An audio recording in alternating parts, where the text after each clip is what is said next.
In this episode of the Prior Transformation, I talk about Bird scooters and the other scooters out there. Enjoy it.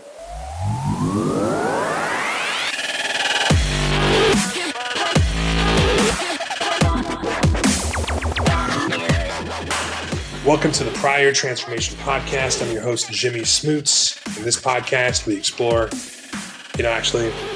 there's no we, it's just I. I'm the only person here. And really, I just ramble for 2 or 3 minutes on a technology or business topic. And occasionally, I'll interview some smart folks. If you like that kind of thing, enjoy. Kind of want to talk about this scooter epidemic we have going on. There's the Bird scooters and I can't remember the name. There's the one that's called Lime, something like that. Been thinking a lot about this business model. And I don't really like it. I'll tell you why.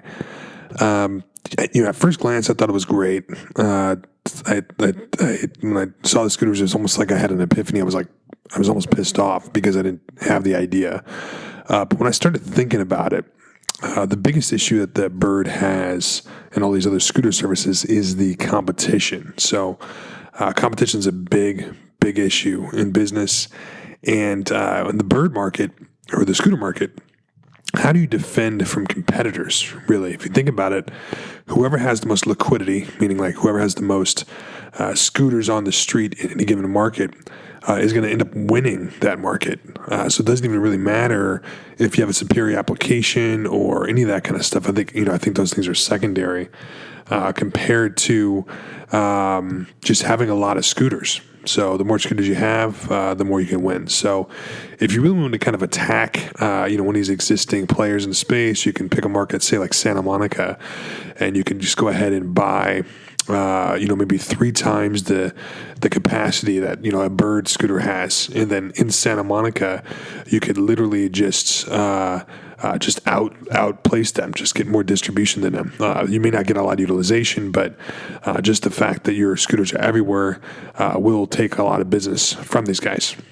So I think that's a big thing to think about in these different markets. The application, isn't super crazy. It's a GPS based application. There's no complex routing or anything like that. So it's really just a map with some icons on it. From a tech perspective, it's pretty easy. But that competition thing's really kind of confusing to me. The rest of the model actually ends up being pretty good. I think the scooters are like $300. You figure with some retrofit, maybe they're like $500, and that's a consumer price. So at scale, it can probably get cheaper.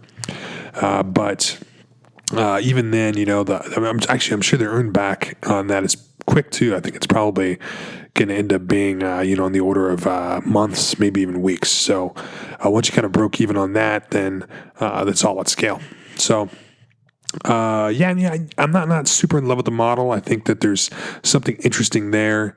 I think the more interesting concept here is using the internet to distribute work. So Bird, how they deal with the charging of the scooters and the maintenance is they actually have chargers, people who are signed up and get paid. I think it's like $5 to $20 to charge, actually set up to be a charger, and maybe I'll talk about that experience later. But and then I just got an email today about being a mechanic. I think it's like $10 per unit to fix these scooters. So it's interesting to think a company can take assets, put them on the streets, and then pay people on a 1099 basis to then maintain the assets for them, which is super surprising and interesting to me.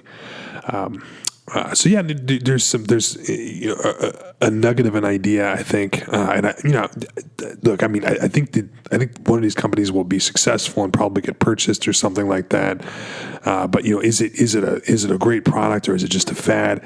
I'm inclined to think that it's just a fad. So it's fun, it's kind of interesting, and I'm sure I'll have more to think about and talk about on that later. Thanks for listening.